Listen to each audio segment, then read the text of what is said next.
হঠাৎ দেখলেন আপনারই মতো অবিকল একজন আপনাকে মারতে আসতেছে, অথবা আপনাকে বন্দি করে আপনার জায়গা দখল করলো। ভবিষ্যতে এরকম কিছু ঘটতেও পারে। অবিকল এরকম প্রতিরূপকে বলা হয় ক্লোন। সর্বপ্রথম সফলভাবে ক্লোনিং করা হয়েছিল 1952 সালে একটা ব্যাঙের উপর। দুইজন বিজ্ঞানী একটি ব্যাঙের ভ্রূণের সোমাটিক সেলের অর্থাৎ দেহকোষের নিউক্লিয়ার ট্রান্সফর্মার পদ্ধতি ব্যবহার করে এটি করছিলেন। কিন্তু পৃথিবীর ক্লোনিং ইতিহাসের উল্লেখযোগ্য উদাহরণ হইতেছে একটা বেড়া, যার নাম দেওয়া হয়েছিল ডলি, যাকে 1996 সালে ক্লোন করা হয়। এটা ছিল প্রথম স্তন্যপায়ী প্রাণী যাকে একটা প্রাপ্তবয়স্ক প্রাণীর দেহকোষ থেকে ক্লোন করা হয়। এই ডলির জন্ম ক্লোনিং গবেষণায় এক বিপ্লব সৃষ্টি করছিল।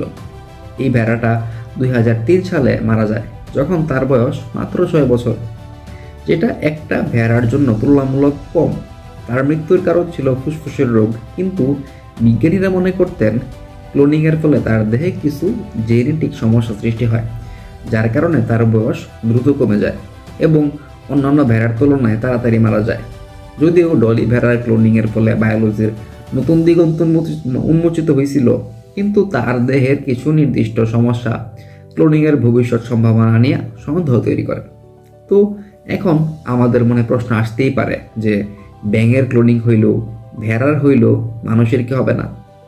মানুষের ক্লোনিংয়ের ব্যাপারটা ওই সময় একটা উত্তপ্ত বিতর্কের জন্ম দেয়, যখন কয়েকজন বিজ্ঞানী আগামী কিছু বছরের মধ্যেই ক্লোন তৈরি করার কথা বলে। তখন অনেক দেশ এটাকে নিষিদ্ধ ঘোষণা করে, প্রহিবিটেড ঘোষণা করে। কেন ঘোষণা করে সেটা একটু পরে বুঝতে পারবেন। তো প্রথম হাইব্রিড মানব ক্লোন তৈরি করা হয়েছিল 1998 সালে অ্যাডভান্সড সেল টেকনোলজির মাধ্যমে। একজন মানুষের গায়ের কোষ থেকে একটা নিউক্লিয়াস নেওয়ার পরে একটা গরুর ডিম্বাণুতে প্রবেশ করানো হয়েছিল। ডিম্বাণুটার নিউক্লিয়াস আগেই অপসারণ করা হয়েছিল। এইভাবে হাইব্রিড কোষ তৈরির 12 দিন পরে ভ্রূণটি ধ্বংস করা হয়। এটাই ছিল প্রক্রিয়া যেটা সফলভাবে ডলি ভেড়ার ক্লোন তৈরি করতে ব্যবহার করা হয়েছিল। যদিও এই প্রসেসটা আরও জটিল, সেটা নিয়ে আমাদের মাথা ব্যথার কোনো কারণ নাই আর কি। তো ক্লোনিংয়ের মাধ্যমে গবেষকরা মূলত চাইছিলেন নির্দিষ্ট জিনগত বৈশিষ্ট্য বিশিষ্ট প্রাণী তৈরি করতে, যা বিভিন্ন রোগের গবেষণায় সাহায্য করবে, যেমন ক্যান্সার, পার্কিনসন ডিজিজ বা জিনগত রোগ নিয়ে গবেষণায়। আরও অনেক উদ্দেশ্য নিয়ে বিজ্ঞানীরা ক্লোনিং শুরু করছিলেন, যেমন জিনগত মেকানিজম বোঝা, বিলুপ্তপ্রায় প্রাণী সংরক্ষণ, রোগীদের জন্য স্টেম সেল সরবরাহ করা। এখন স্টেম সেল মানে হইতেছে যে কোষগুলা অনেক তাড়াতাড়ি বিভাজিত হইতে পারে এবং জিনগত রোগ নিরাময়ে সাহায্য করতে পারে। প্রজননতন্ত্রের সমস্যা সমাধানেও ক্লোনিং কাজে লাগতে পারে। এখন আপনাদের মনে হইতেই পারে যে ক্লোনিং এত সব সম্ভাবনা, কিন্তু বিভিন্ন দেশে তো এটা নিষিদ্ধ কেন? দেখেন, ক্লোনিং কিন্তু একটা পরীক্ষালব্ধ বিষয়, আর ফলাফল ভালো হবে নাকি অনিয়ন্ত্রিত হবে সেটা কিন্তু আমরা বলতে পারি না। বিভিন্ন সমস্যা দেখা দিতেই পারে, যেমন মানবাধিকার ও ব্যক্তিত্বের সংকট। ক্লোনড মানুষ নিজস্ব পরিচয় এবং অধিকার নিয়ে জটিলতা সৃষ্টি করতেই পারে। একটি ক্লোনড ব্যক্তি কি তার মূল ব্যক্তির সমান অধিকার পাবে, নাকি সারা জীবন শুধু কুলুর বলদের মতো খাটবে, সেটাও কিন্তু চিন্তার বিষয়। ক্লোনকে যদি আমরা মানুষ হিসেবে বিবেচনা করি, তাহলে অবশ্যই তাকে মানবাধিকার দিতে হবে। এছাড়াও ক্লোনিং প্রক্রিয়ায় অনেক ত্রুটি ঘটে, যেটা জেনেটিক সমস্যার কারণে হতে পারে। যেমন ডলি ভেড়ার ক্ষেত্রেও দেখা গেছে তার বয়স তুলনামূলক কম হওয়া সত্ত্বেও তার দেহে দ্রুত বার্ধক্যের লক্ষণ ছিল। এটি মানুষের ক্ষেত্রে মারাত্মক স্বাস্থ্য ঝুঁকি সৃষ্টি করতে পারে। অতিরিক্ত ক্লোনিংয়ের ফলে প্রাকৃতিক বৈচিত্র্যের ক্ষতি হবে, এটাও একটা সমস্যা। যদিও মানব ক্লোনিং নিষিদ্ধ, তবু কিছু দেশে চিকিৎসা বিষয়ক ক্লোনিং নির্দিষ্ট নিয়মের অধীনে অনুমোদিত।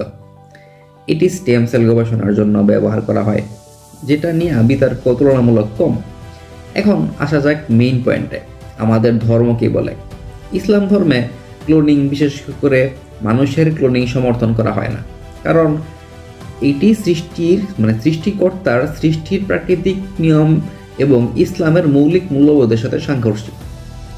আল্লাহ একমাত্র সৃষ্টিকর্তা, যিনি মানুষ ও অন্যান্য জীব সৃষ্টি করেন।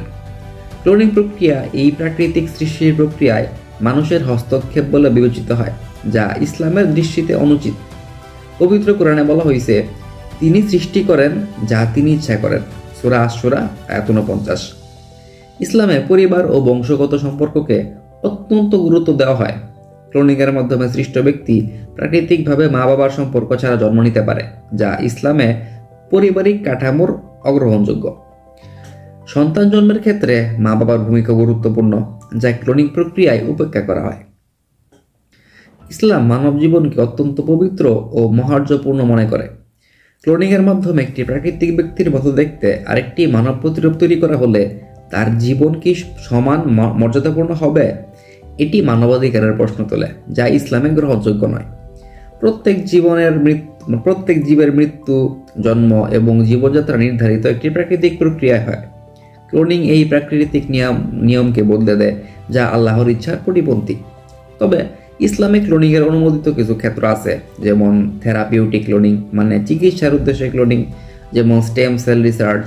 যদি মানব জীবন রক্ষা এবং রোগ নিরাময়ের জন্য ব্যবহার করা হয়, তবে এটি বিশেষ ক্ষেত্রে অনুমোদিত হতেও পারে, কারণ ইসলামে মানব জীবন রক্ষা করার সর্বোচ্চ অগ্রাধিকার দেওয়া হয়েছে। এক্ষেত্রে অঙ্গ প্রতিস্থাপনে ক্লোনিং বিশেষ ভূমিকা রাখতে পারে, কারণ অনেক সময় টিস্যু ম্যাচ না করার কারণে হার্ট, কিডনি, লিভার এগুলো প্রতিস্থাপন করা যায় না। ক্লোনিং করা থাকলে এগুলো সমস্যা হবে না। আর তো বাংলাদেশে এখনও ক্লোনিং নিয়ে সুস্পষ্ট কোনো আইন হয় নাই, তবে আশা করা যায় অদূর ভবিষ্যতে শরিয়া মোতাবেক কোনো আইন অবশ্যই প্রয়োগ করা হবে, কারণ প্রযুক্তি যে হারে আগাইতেছে, ক্লোনিং করা মানুষ হইতে বেশি দেরি লাগবে না। তবে এটা কিন্তু আমাদের ধর্মের পরিপন্থী। তবে আমরা কিন্তু অন্যান্য কাজে, যেমন মানব সেবামূলক কাজে ক্লোনিং ব্যবহার করতেই পারি। তো ক্লোনিং দেখা পর্যন্ত সবাই ভালো থাকো, সুস্থ থাকো। আল্লাহ হাফেজ।